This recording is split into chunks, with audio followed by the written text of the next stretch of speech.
Inside the chamber, a row of sarcophagi lie against the wall, and two waterfalls to either side pour down into large basins below. I'm gonna sneak in and check out the sarcophagi.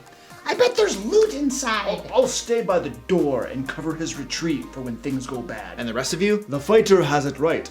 I'll stay by the door and be ready. You guys are all scaredy cats. I'm gonna go in and help with the sarcophaguses. Hey, that's not nice. Fat Cat and I go in too. As you investigate the sarcophagi, you hear a low growl fill the room. And then, from behind both of the waterfalls, two floating creatures with large central eyes and a multitude of eye stalks emerge. Holy crap! We're screwed! No, you're screwed. I duck out the door. Indeed, I cast Fireball to cover our hasty retreat. Fighter, as you manage to slip out the door, one of the creatures aims an eye stalk at the rogue and blasts him in the chest with a green beam of energy. Yeah, I'm gonna keep running. Wizard, your fireball spell does nothing. Nothing whatsoever. But Fireball always works. Well, not today. Barbarian, Druid, Fat Cat, what are you doing? I hate to do this, but I'm gonna leave Fat Cat behind as a sacrificial offering, and I run. Yeah, this is probably a good time to run. I grab the wizard and drag him out with me. You manage to run away, but the rogue and Fat Cat are left to their fate. Well, look at the bright side. At least the rogue is dead. Hey!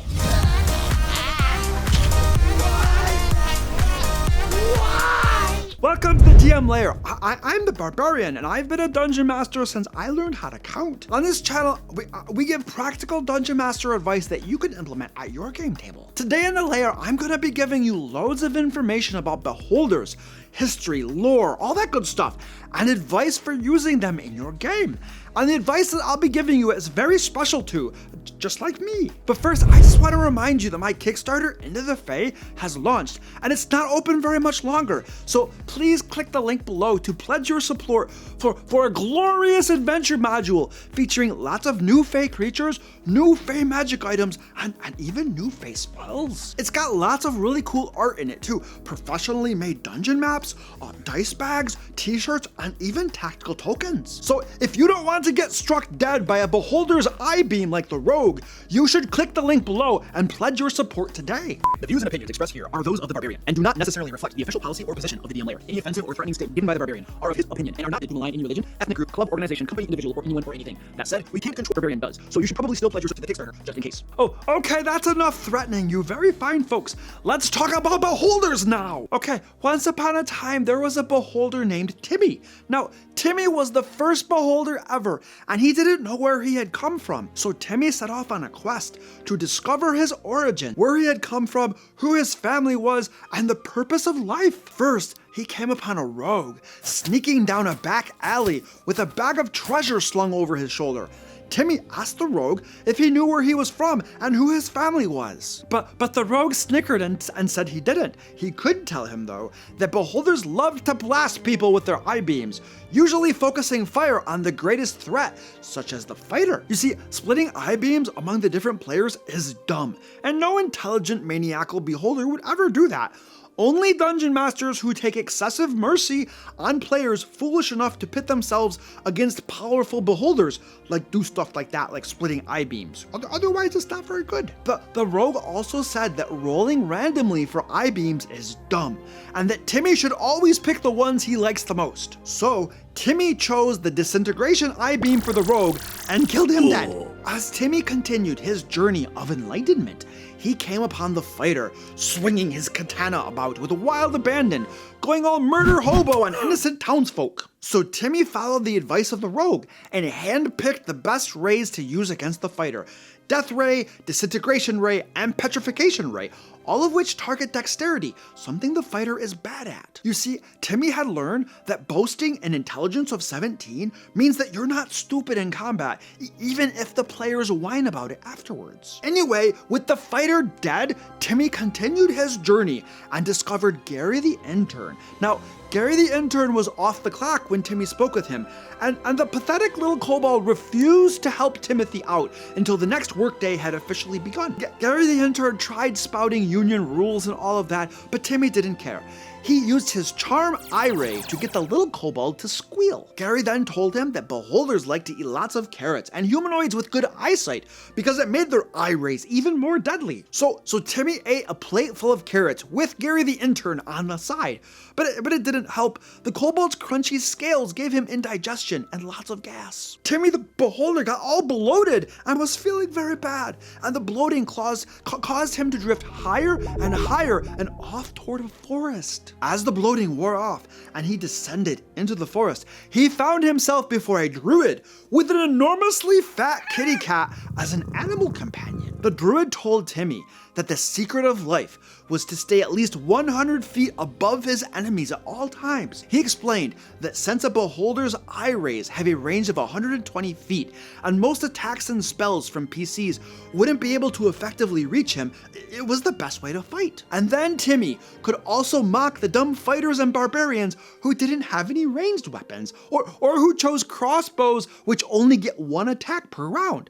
Melee types are really dumb, you see. Now, Timmy was worried that his enemies might find a way to make him fall from the sky. However, the druid pointed out that Timmy has the hover ability, so most things that would normally knock flying creatures out of the air wouldn't work on beholders. Timmy thanked the druid for his wise advice, patted Fat Cat on the head with his telekinetic ray, and floated off, making sure he stayed at least 100 feet in the air at all times. As Timmy floated along, he came across a powerful warlock hovering in the sky with bolts of purple energy crackling all around him. The beholder asked the warlock for ancient forbidden lore that might help him discover the secret of life. However, when the warlock, who would not speak, began to write on his whiteboard, it gave Timmy a headache, what with his eyes trying to read that itty-bitty writing. So Timmy decided to take a nap, and he dreamed of himself actually. And then, when he woke up, there were 5 more beholders just like Timmy, all around him. It was at this moment that Timmy realized how extremely paranoid he was, and he feared that these beholders might discover the secret of life before he could. So a big, huge battle broke out, with eye rays being flung every which way. Sadly, the warlock was caught in the middle of it, and he died. But the good news is that one of the Timmys survived and continued on his quest. Next, Timmy the Beholder came across a powerful wizard smoking a pipe and waving a wand. However, all the wizard's spells were useless as long as Timmy looked at him with his central eye. The wizard said that he knew the beholder's secret weakness and that he could show Timmy if he shut his central eye. So Timmy did so, confident that if he died, he could just dream himself back into existence. The wizard cast blindness on Timmy, expecting that if the beholder couldn't see, it couldn't target any of its eye rays and would be really easy to defeat. However, the dungeon master intervened after realizing how lame it would be for a level 2 spell to completely defeat one of the most powerful and iconic creatures in the entire monster manual. Instead, the dungeon master ruled that blindness only caused one random eye stalk to be blinded, and this made the wizard sad, and he quit the game. But nobody was very sad about that. Nobody really liked the wizard very much at all. No, they didn't. Finally, on his quest to discover the meaning of life, Timmy came upon the amazing and illustrious Barbarian who possesses all knowledge in the multiverse. After weeks of listening to the Barbarian reveal all manner of lore and secrets about beholders, the Barbarian revealed the meaning of life to Timmy. He explained that beholders are just giant meatballs with strands of spaghetti dangling from them, and at the end of the strands of spaghetti were smaller meatballs. The meaning of life was to find someone worthy of having the biggest spaghetti dinner ever, and then to get in their belly. So the Barbarian ate Timmy and everyone lived happily ever after. Don't forget to check out my Kickstarter, Into the Fae, at the link below before a giant meatball hits you in the face.